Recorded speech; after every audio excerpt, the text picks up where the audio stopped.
Divide y reinarás. Adagio popular atribuido por algunos historiadores a Filipo de Macedonia y otros al general Julio César.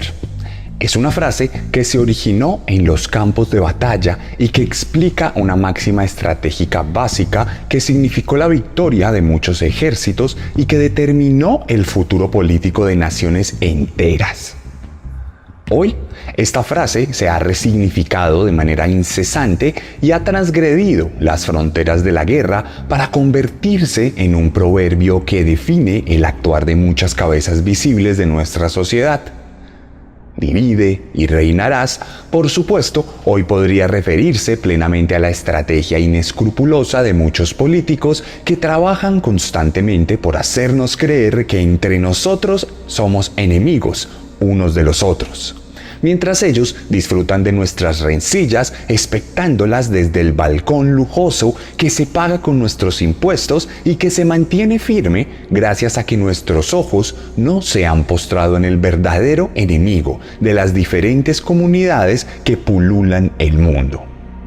Comunistas versus capitalistas, uribistas versus petristas, realistas versus independentistas y una interminable lista de disputas configuradas a partir de discursos llenos de lugares comunes y de mentiras adornadas con una parafernalia que ha sabido enemistarnos entre amigos y familiares cuando en la práctica suelen ser muchas más las cosas en común que tenemos entre nosotros a las que ellos tienen con nosotros, los que se rigen como ejemplos a seguir en tronos construidos sobre el derramamiento de nuestra propia sangre común y corriente.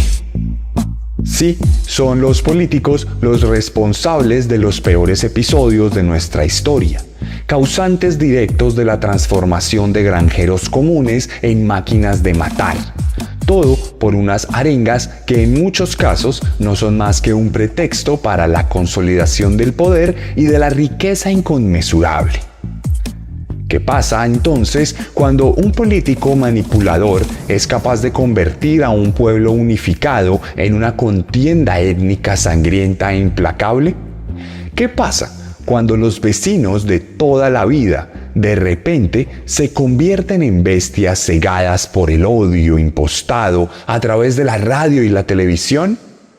Bienvenidas y bienvenidos a la 8ª entrega de la 5ª temporada de Serialmente, capítulo 158 de un podcast con contenido muy gráfico.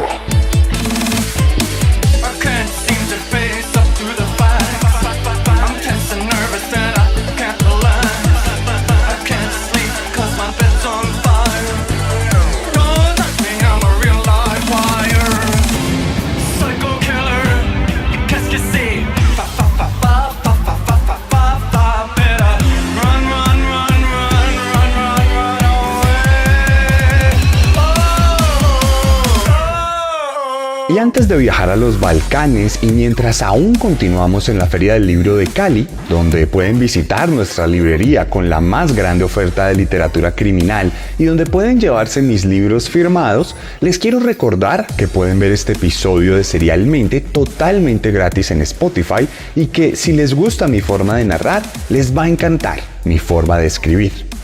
En este caso, les quiero recomendar Carne, mi segundo libro, donde encontrarán 8 relatos protagonizados por caníbales reales.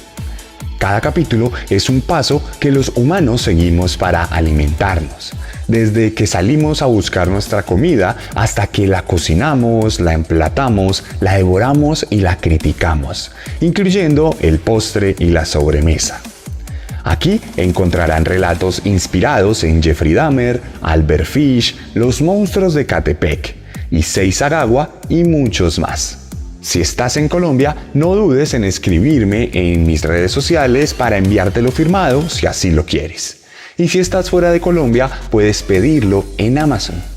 Te dejo los links en la descripción. Recuerda seguir este podcast, activar las notificaciones y ahora sí, nos vamos a una tierra históricamente teñida de sangre. Un lugar tan rico y diverso en cultura como rico y diverso en guerras. Uno de los lugares más especiales del mundo. nos vamos a los Balcanes para conocer la historia de un político que fue responsable de una auténtica limpieza étnica. Un hombre que marcó el destino de la última guerra en suelo europeo, por lo menos hasta 2022. Prepárense porque hoy les voy a contar la historia de un monstruo que dividió a una nación. Hoy les voy a contar la historia de Slobodan Milošević, el carnicero de los Balcanes. Psycho killer, qu'est-ce que c'est?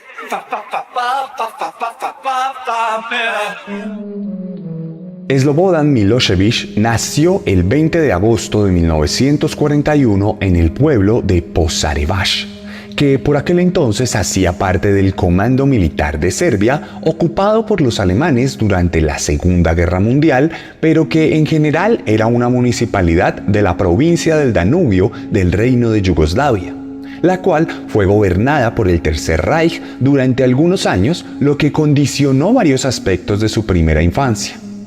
Nuestro protagonista venía de una familia con una amplia ancestralidad, perteneciente al clan Vasojevići de Montenegro, el cual tenía una temprana ascendencia albanesa, lo que en cierto sentido constituiría una ironía dadas las posteriores decisiones políticas de Milošević. Segundo y último hijo de una familia de clase media, su padre era un teólogo ortodoxo serbio y su madre era una profesora de escuela, miembro activa del Partido Comunista. Ambos, curiosamente, se quitarían la vida en 1962 y en 1972 respectivamente, lo que a todas luces marcaría un antecedente familiar, más teniendo en cuenta que su tío, un general del ejército yugoslavo, también tendría el mismo destino en 1963. Muchos años antes de las mencionadas tragedias familiares, sabemos que Milošević tuvo una infancia relativamente normal en la que incluso se podía destacar el excesivo afecto que recibió por su madre, pues era abiertamente el favorito de ella, por lo que recibió tratos especiales que sin embargo no llegaron a malcriarlo de alguna manera que pudiera determinar su vida. En el colegio, mientras tanto, los reportes indican que fue un estudiante tremendamente aplicado que siempre resaltó por sus buenas calificaciones y por su comportamiento reservado que lo llevó a no tener relacionamientos profundos con otros estudiantes de su edad, pues parecía estar un paso adelante también en términos de madurez, lo que lo llevó a relacionarse con alumnos de cursos superiores. Allí conocería a Mirjana Marković, una adolescente que representó una de sus más grandes influencias a nivel personal, pues se sentía considerablemente atraído por ella, pero también por su historia particular de vida, pues su madre había sido una partisana heroica que había sido torturada y ejecutada por los alemanes durante la época de la ocupación. Adicionalmente, su padre fue un líder visible de las mismas fuerzas partisanas y su tía fue la secretaria personal del comandante Tito, por lo que su figura en general causó una admiración tremenda en el joven, quien desde muy pequeño reconoció sus propios intereses por la figura de Yugoslavia como nación y su tenacidad durante la ocupación alemana. Esto, en principio, estuvo enfocado a la admiración propia del Partido Comunista Yugoslavo y más adelante a la noción de país que decantaría en un nacionalismo ferviente que condicionaría el discurso de nuestro protagonista y el destino de toda una región.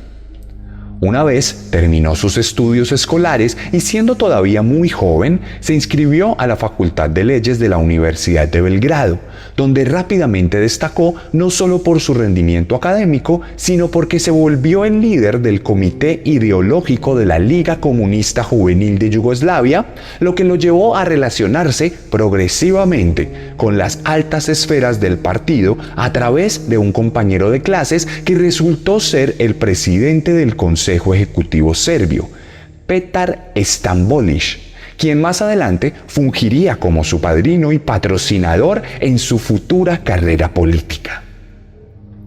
Siendo 1966 y a sus 25 años, Milošević logró graduarse de la Escuela de Leyes y rápidamente, gracias a sus contactos, consiguió un trabajo como asesor económico del alcalde de Belgrado. Simultáneamente, en su apartado personal, cumpliría su sueño platónico y se casaría con Mirjana Marković, la misma adolescente cuya admiración había determinado sus decisiones de vida. La pareja, que tendría 2 hijos, siempre permanecería cerca en todos los procesos políticos que devendrían, siendo Mirjana una influencia constante en la vida y en las decisiones de Slobodan. Una romántica historia de amor entre personas que más adelante serían responsables de un auténtico genocidio. To krvopriliće na Balkanu, u nekadašnjoj Jugoslaviji, je posljedica politike koju je vodio Zapad sa ciljem da The West is responsible for all the bodies, Mrs. Marković. No, is the West responsible? Molim vas, ja sad odgovaram na vaše pitanje, nemojte me prekidati. Ta krvoproliće na Balkanu je posljedica politike koja je vođena izvan Jugoslavije sa ciljem da se Jugoslavija razori, da je više nema. I ta politika je bila jako uspešna jer je donela rezultate.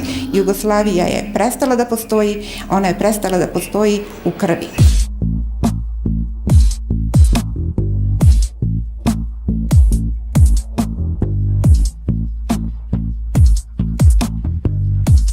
La juventud de Milošević estuvo marcada por un vertiginoso ascenso en el mapa del Partido Comunista Yugoslavo.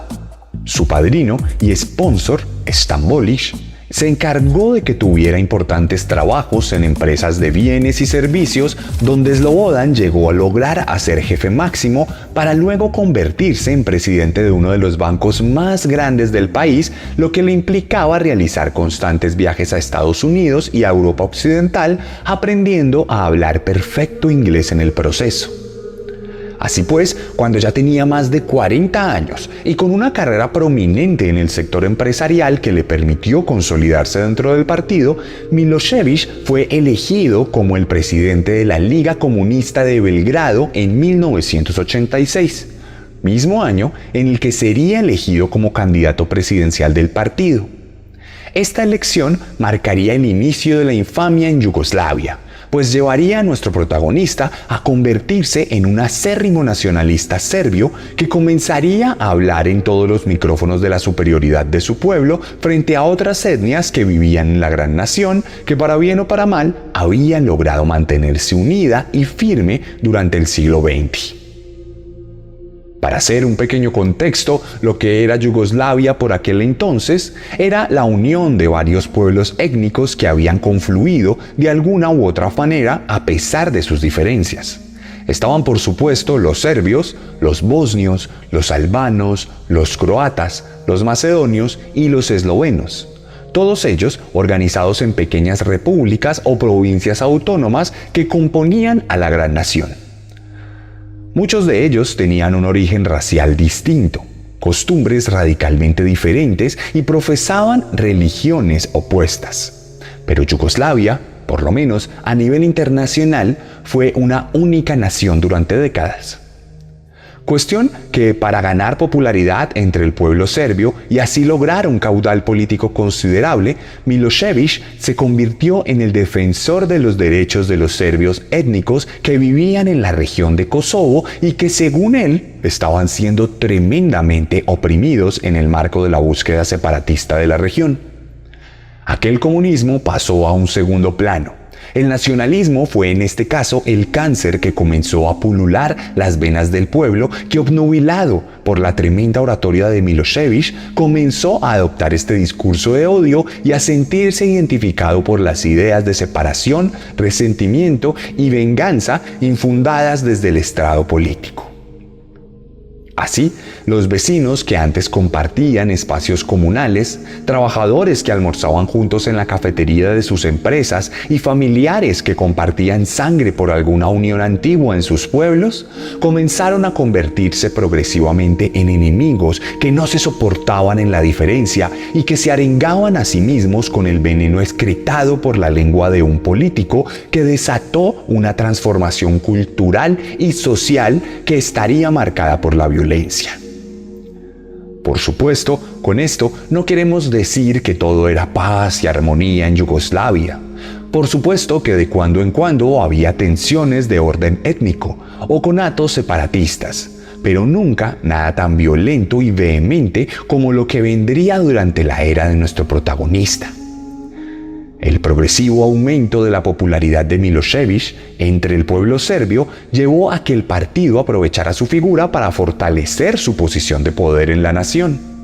De esta manera, para 1987, en lo que es ampliamente reconocido como un acto de provocación, Slobodan fue enviado a dar un discurso a Kosovo, animando así a la población serbia del lugar para que desatara disturbios y ataques espontáneos contra la policía kosovar, la cual respondió violentamente como típicamente lo hace la policía, dando así la oportunidad perfecta para que el político se victimizara y victimizara a los serbios, brindando así una amplia justificación a sus discursos en lo que muchos expertos posteriormente calificarían como el inicio del fin de la Unión Soviética. Cuestión que sus aliados y mentores terminarían siendo víctimas de su propio invento, pues la popularidad de Milošević y sus discursos pronto lo convertirían en un líder radical que exigía la eliminación de todo tipo de autonomía kosovar y la superioridad del pueblo serbio, algo que despertaba dudas en otros miembros del partido, incluyendo su padrino Stambolić, quien terminaría siendo expulsado del Comité de Belgrado junto a otros políticos detractores de Slobodan en lo que se conoce ampliamente como una purga que terminaría con nuestro protagonista como líder absoluto del partido y como presidente de Serbia, dentro de Yugoslavia. Con el poder total, tendría entonces la potestad para planear la matanza que se avecinaba. Dugo odsustvo te solidarnosti za beskrajnu patnju Srba i Crnogoraca na Kosovu nezalečiva je rana na njihovom srcu kao i na srcu cele Srbije. Ali nije vreme za tugu, već za borbu. Ta svest je osvajala Srbiju ovog leta i ta svest je postala materijalna snaga koja će zaustaviti teror na Kosovu i koja će ujediniti Srbiju. To je proces koji ne može da zaustavi više nikakva sila pred kojom je slab svaki strah. Ljudi će pristati da žive i sa siromaštvom, ali neće pristati da žive bez slobode.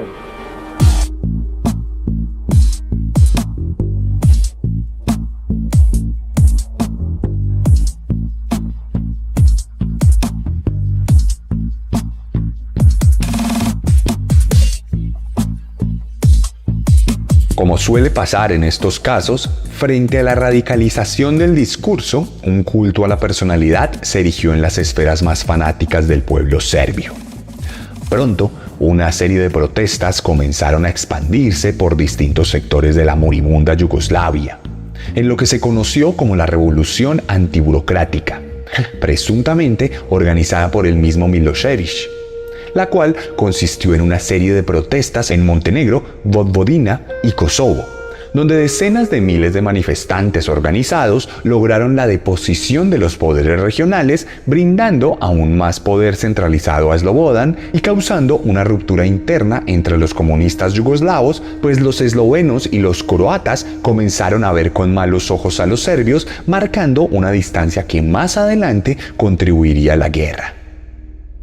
Esto, posteriormente, devendría en que el mismo Milošević abandonaría el Partido Comunista como lo hizo el mismo Pol Pot y renombraría a la República Socialista de Serbia como República de Serbia, creando así un sistema democrático que de cualquier manera él seguía controlando junto a otras 4 provincias yugoslavias, teniendo así el poder absoluto en la mitad del país. Este movimiento luego estaría marcado por la misma caída de la Unión Soviética, pues por lobby político el mismo Milošević haría una campaña nacional para que Yugoslavia cambiara su nombre y su sistema político, convirtiéndose así en 1992 en la República Federal de Yugoslavia, prometiendo a todos los componentes que podrían coexistir en paz, algo que por supuesto no se cumpliría. Por supuesto, toda esta supuesta campaña de libertad y democracia no era más que una tapadera para un proceso político totalitarista en el que algunos disidentes políticos fueron capturados y desaparecidos por órdenes directas de nuestro protagonista. Sumado a esto, una amplia censura en los medios de comunicación, cerrando estaciones de radio y programas de televisión de forma total e incuestionable. Cada vez que estos se atrevían a mostrar algún tipo de protesta que fuera en contra de los intereses de Milošević, o, peor aún, cuando alguien tomara un micrófono para criticarle. De hecho, en el marco de la ya mencionada República Federal de Yugoslavia, se introdujeron algunos artículos en la Constitución, los cuales criminalizaban fuertemente la libertad de discurso e incluso daban penas de cárcel a quien se atreviera a ridiculizar la bandera del país. Así pues, la opinión pública solo se permitía un enfoque: los discursos nacionalistas y supremacistas de Milošević, los cuales abogaban por una gran Serbia apalancada en un estado centralizado que propendería de forma directa por la limpieza étnica de todos los pueblos y lugares donde convivieran serbios y no serbios, expulsando a estos mismos por la fuerza para así consolidar el alcance y la hegemonía de la nación. Este discurso, por supuesto, englobaba la proliferación de grupos armados paramilitares y de ejércitos de la muerte que llevarían a cabo el trabajo sucio mientras Slobodan seguía pavoneándose en los estrados. Otro componente fue plenamente cultural. La deshumanización de los no serbios marcó un hito de polarización y de odio promulgado abiertamente.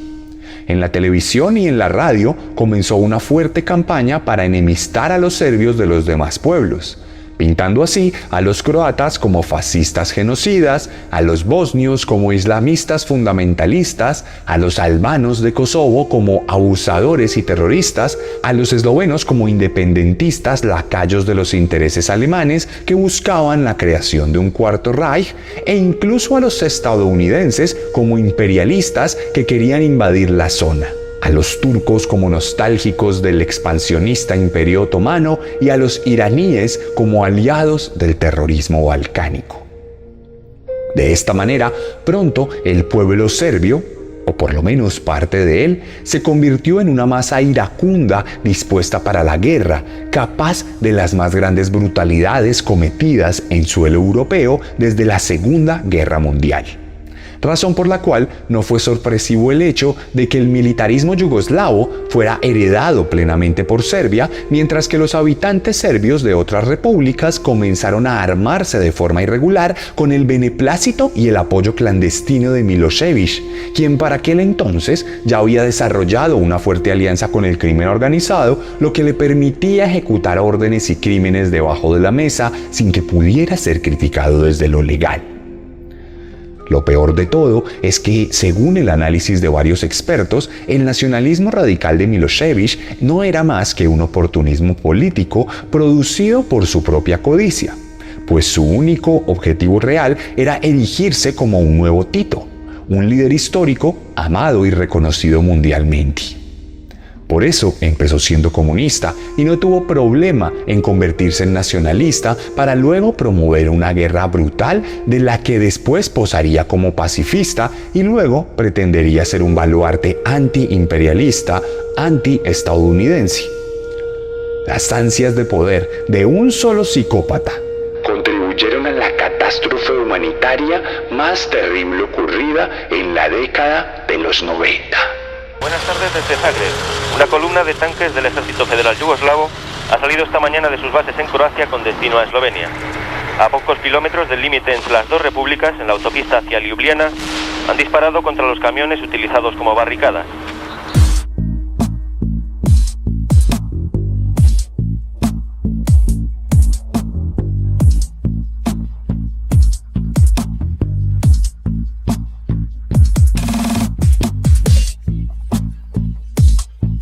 Al final, y en 1991, el cóctel de odio interétnico que había desatado Milošević finalmente explotaría con el desencadenamiento de varias guerras yugoslavas que marcaron la disolución de la nación de Tito y la independencia de varios países que hoy conocemos como naciones soberanas.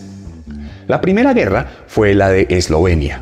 Comenzó cuando esta nación promulgó su independencia, lo que fue respondido por el ejército serbio-yugoslavo de manera tímida, pues los serbios no tenían una reivindicación étnica o territorial allí.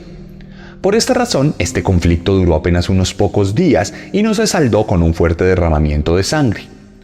Por el contrario, la independencia de Croacia se saldó de forma mucho más violenta, pues dentro de este país había minorías serbias que siguieron el discurso de Milošević luchando por que este país no se separara de Yugoslavia, lo que llevó a una guerra de 4 años que se saldó con la muerte de por lo menos 25.000 personas y la expulsión de más de 250.000 serbios de la nueva nación croata. En el marco de este conflicto, ambos bandos resultarían acusados de crímenes de lesa humanidad, especialmente el líder de las fuerzas paramilitares serbo-croatas, Milan Martić, a quien se le acusó de desplazar forzosamente a 78.000 personas de una región croata para reivindicar las exigencias territoriales de la Serbia de Milošević. En este proceso de limpieza étnica se dice que miles de personas fueron torturadas y asesinadas a sangre fría. En medio de esta guerra y para sumar el caos, Macedonia decretaría su propia independencia en septiembre de 1991, a lo que Milošević amenazó con invadir el nuevo país, algo que nunca se concretaría porque los otros vecinos de Macedonia aseguraron que la intervendrían de darse dicha invasión, lo que hubiera implicado una guerra a mucho más gran escala que desviaría la atención de los demás conflictos en curso. De cualquier manera, todo lo que aquí es mencionado palidece frente a lo ocurrido en la guerra de Bosnia. Esta es la razón principal por la que elegimos a este personaje para este capítulo, pues este conflicto armado, televisado mundialmente, significó la debacle moral del hombre occidental y su fracaso en la empresa de mostrarse civilizado. La región de Bosnia tenía una complejidad étnica mucho más arraigada que las ya mencionadas. Allí convivían 43% de bosnios, la mayoría de ellos musulmanes, 31% de serbios, todos ellos ortodoxos, y un 18% de croatas, en su mayoría católicos. Esto, aunado a las tensiones étnicas ahondadas por los discursos de Milošević, generó que allí la guerra fuera mucho más cruenta y que los serbios armaran un ejército completamente regular, sumado a varios grupos paramilitares que llegaron a tener fama mundial. Además, los bosnios no pudieron igualar las fuerzas rivales, pues gracias al embargo de la ONU no pudieron comprar armas, mientras que los demás beligerantes lograron armarse gracias a la herencia ya mencionada del ejército yugoslavo. Todo esto logró que lo que en otros lugares era una guerra simétrica, en Bosnia, en muchos sentidos, fuera una auténtica masacre, pues los paramilitares serbios avanzaron por muchas localidades, expulsando a toda la población no serbia, ejecutando a varios hombres y abusando sistemáticamente de cientos de mujeres, en lo que era conocido como un arma de guerra promulgada por el odio que buscaba, además de la humillación y la dominación de las mujeres, sembrar en ellas la semilla serbia para cortar su descendencia étnica bosnia o musulmana. En este escenario, la capital de Bosnia, Sarajevo, fue rodeada por las tropas serbias, quienes no se animaron a invadirla frontalmente y se dedicaron a sitiarla con francotiradores y unidades de artillería en lo que fue conocido mundialmente como el Sitio de Sarajevo, el cual es considerado el asedio más largo en la historia de la guerra moderna. Allí, las tropas alentadas de forma indirecta por Milošević y comandadas por Ratko Mladić adelantaron una campaña de terror que buscaba destrozar la moral de los bosnios y hacer cada vez más miserable su vida.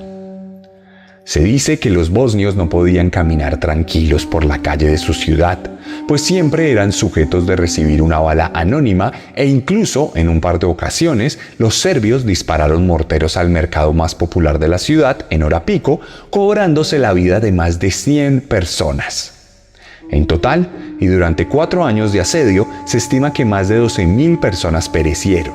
Más de 50.000 resultaron heridas y la población total de la ciudad se redujo en un 36%, lo que constituye una tragedia humanitaria. Među vama ima i vojno sposobni koji ste do sad na mene pucali.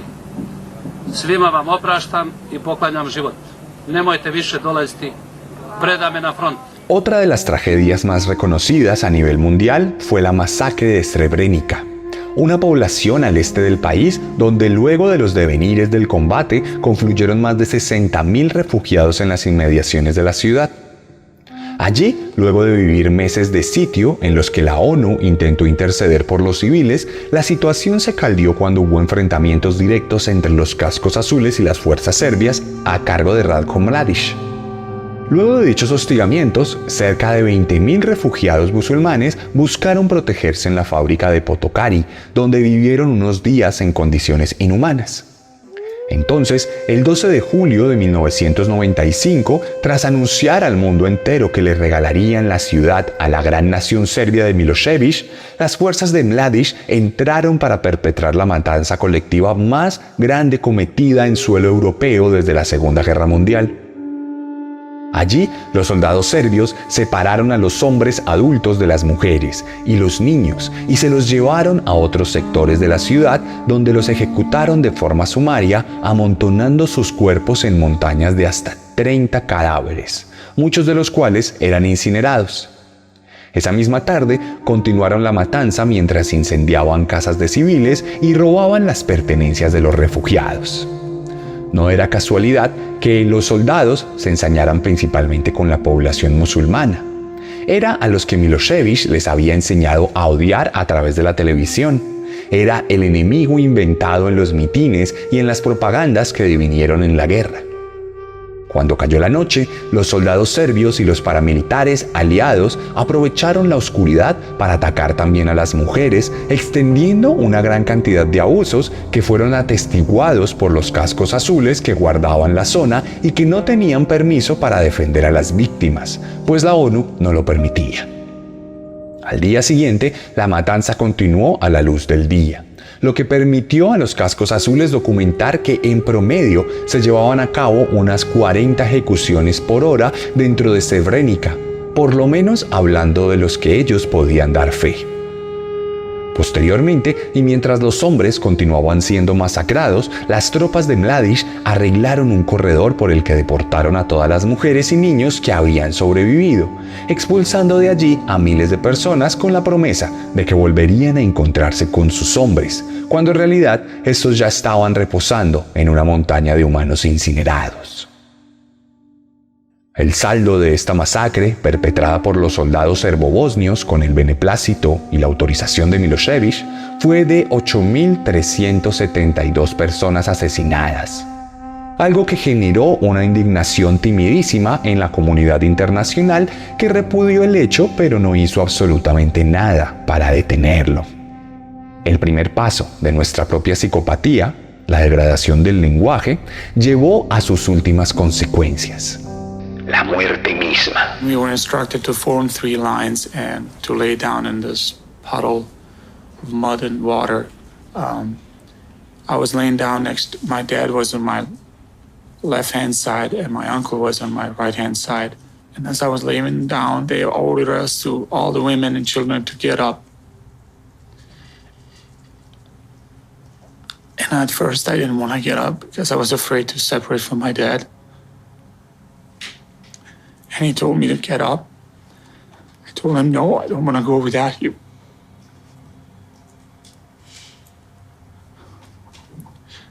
He says, get up. I said, no. And my uncle insisted. He says, get up. You will survive.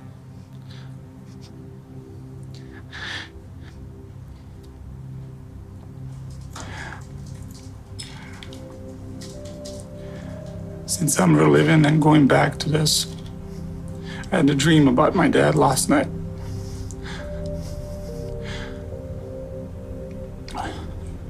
For the first time, I was able to see his face.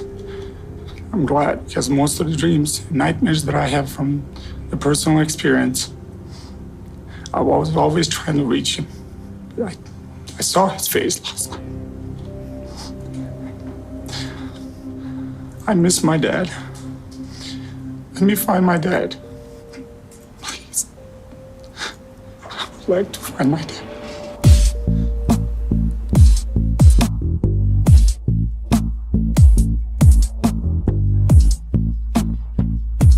La guerra de Bosnia dejó un saldo de más de 100.000 personas muertas, la mayoría de ellas del bando bosnio, más de la mitad civiles que cayeron como consecuencia del odio gestado en la Casa de Gobierno de Belgrado. Tras las innumerables masacres que día tras día salían en los medios de comunicación del mundo, el ambiente se hizo propicio para que las fuerzas de la OTAN por fin intervinieran en favor de la defensa de los bosnios. Por supuesto, y como lo hemos podido constatar en posteriores conflictos mundiales, esta intervención no se llevó a cabo desde el interés filantrópico de la defensa de los derechos humanos, sino más bien, y como siempre, en el marco de una serie de intereses geopolíticos que traerían beneficios a otras potencias. Dicho esto, la operación Deliberate Force fue lanzada y sobre el cielo de la República Srpska, la región serbia dentro de Bosnia, comenzaron a caer bombas de la OTAN dirigidas específicamente a unidades militares del mismo ejército que había llevado a cabo tantas masacres y que se había fraguado en una guerra sin cuartel que con esta intervención pronto quedó estancada, nivelando las fuerzas con los bosniacos y generando una presión internacional que llevó dentro estaría dividido en dos, dejando una región para los serbios y otra para los bosniacos mayormente musulmanes. 3 años después, otra guerra más se desencadenaría, esta vez en Kosovo, el mismo lugar donde una década atrás Milošević había comenzado sus mitines y había causado la desestabilización de la región. Allí, el Ejército de Liberación de Kosovo comenzaría una ofensiva contra las fuerzas serbias, entrando en una guerra que nuevamente dejaría un saldo de varios crímenes, de los cuales destacan el descubrimiento de varias fosas comunes donde se podían encontrar los cadáveres de más de 800 personas en cada una. No obstante, esta vez no se repetiría en pleno la brutalidad de la guerra de Bosnia, pues la OTAN, encabezada por los Estados Unidos, adelantaría una fuerte ofensiva militar contra el ejército de Milošević, bombardeando varias de sus unidades, incluso en la mismísima Belgrado. Aunado a esto, el ejército regular albano intervendría en favor de los kosovares, dando como resultado la retirada de las tropas serbias y la independencia de facto de Kosovo, aunque sobre el papel esta no sería firmada ni reconocida. Con una derrota más a sus espaldas, Milošević volvería al plano nacional, donde disputaría unas nuevas elecciones en las que sería derrotado, tal vez porque su propio país estaba harto del derramamiento de sangre entre pueblos que durante casi un siglo habían sido hermanos. Tal vez el odio termina agotando tarde o temprano, y la política nacionalista de segregación étnica puede terminar cansándonos más cuando somos nosotros mismos, los ciudadanos de a pie, quienes ponemos nuestro cuerpo, nuestra alma y nuestra ética en juego para hacer realidad los sueños megalómanos de un político que jamás vio a la muerte a la cara. Por esta razón, en el 2000, cuando ya tenía una acusación internacional por crímenes de lesa humanidad, Milošević perdió las elecciones y aunque en un principio quiso negarse a entregar el poder, la presión social y las protestas en las calles lo llevaron a aceptar el resultado de los comicios. Retirado, el 1 de abril de 2001 fue capturado por la policía serbia por los cargos de corrupción. Tras un enfrentamiento a bala entre sus guardaespaldas y los agentes, finalmente sería entregado a las autoridades y llevado a un centro de reclusión donde esperaría su juicio. Sin embargo, los Estados Unidos presionaron fuertemente para que fuera extraditado, algo que no permitía la constitución de ese país, por lo que el mismo presidente que la había vencido en los comicios se declaró en contra de tal extradición. Esto no sería suficiente, pues el 28 de junio fue llevado en helicóptero desde Belgrado hasta una base norteamericana en Bosnia y luego a La Haya, donde oficialmente fue acusado de crímenes contra la humanidad, principalmente por la guerra de Kosovo. Entre las acusaciones resaltaban cargos de genocidio, complicidad en el genocidio, deportación forzosa, asesinato, persecución política, encarcelamientos ilegales, tortura, apropiación de la propiedad ajena, ataques a civiles, destrucción intencional de monumentos históricos, escuelas y centros religiosos. La Corte Internacional de Justicia aseguraba que Milošević fue responsable por la deportación de 800.000 albanos de Kosovo, así como el asesinato de miles de no serbios en Croacia y Bosnia. El juicio comenzó en febrero de 2002 y marcó un hito histórico, pues se trataba del primer presidente y dirigente político que entraba a juicio penal internacional. Él mismo entabló su propia defensa y aseguró que se trataba de un ataque diabólico y hostil contra su persona. Así continuaría su juicio por varios años, hasta que en medio de este, Slobodan Milošević fallecería de un paro cardíaco mientras reposaba en su celda en La Haya. Aquí, algunas voces aseguraron que se trató de una especie de suicidio, pues el carnicero de los Balcanes tenía serios problemas cardíacos y depresión sanguínea, para los cuales tenía que tomar un medicamento que se negó a recibir durante su juicio. Otros dicen que fue en realidad La Haya la que le impidió ir al médico aunque él lo estaba asistiendo. De cualquier forma, el caso es que de vuelta a Serbia, por aquel entonces se le negó un funeral de estado, por lo que fue enterrado en una ceremonia privada en Požarevac, la misma ciudad donde había nacido 65 años atrás. Luego de su muerte, el juicio continuó de manera póstuma, determinando así que Milošević efectivamente hizo parte de una red criminal que usó crímenes de guerra para adelantar una limpieza étnica en tierra croata, bosnia y kosovar, con el objetivo de crear un estado serbio unificado a costas de la eliminación de pueblos no serbios. Asimismo, se declaró que no hubo pruebas suficientes para determinar que Slobodan había ordenado las masacres perpetradas en Bosnia durante la guerra, pero fue asegurado de forma conclusiva que Milošević estaba plenamente al tanto de lo que estaba por ocurrir y ocurrió, y que asimismo tiene una importante responsabilidad política en los hechos. Por otro lado, en otro de los juicios de otro político serbio asesino, Radovan Karadzic, se determinó que aunque Milošević nunca aprobó de forma explícita los planes de limpieza étnica y genocidio, sí brindó asistencia militar y logística a las fuerzas serbias en la guerra de Bosnia, las mismas que perpetraron las masacres aquí mencionadas. I consider this tribunal false tribunal and indictments false indictments. It is illegal being not appointed by UN General Assembly, so I have no need to appoint counsel to illegal organ. Como buena parte de los protagonistas de esta temporada de Serialmente, la figura de Slobodan Milošević es completamente polémica y suscita unas disyuntivas éticas de acuerdo con los puntos de vista desde los que se ha abordado. Si bien es conocido como el carnicero de los Balcanes por buena parte de Occidente, en su nación ocupó uno de los puestos más altos en popularidad en varias encuestas que se hicieron incluso después de su muerte y juicio. Asimismo, ha llegado a ser recordado como un pacificador y como un héroe nacional que, como todos, y perdón por ser repetitivo, solo quería lo mejor para su país. De hecho, sobre su vida y sobre las guerras yugoslavas hay un sinfín de películas, libros y documentos culturales, algunos de los cuales les voy a recomendar en mi cuenta de Instagram para que pasen por allá y la revisen. Al día de hoy, la región sigue viviendo las cicatrices de los vejámenes cometidos durante su mandato.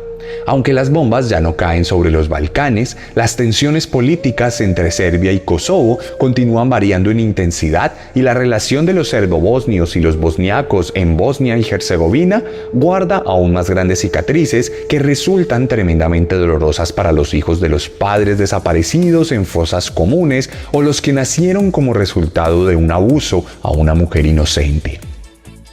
En un sentido romántico, como si se tratara de salvaguardar la última gota de fe en la humanidad, me gustaría creer que nada de esto hubiese ocurrido si este político psicópata no hubiera subido a los estrados a contaminar a la sociedad con sus discursos de odio segregador. Psycho killer, qu'est-ce que c'est?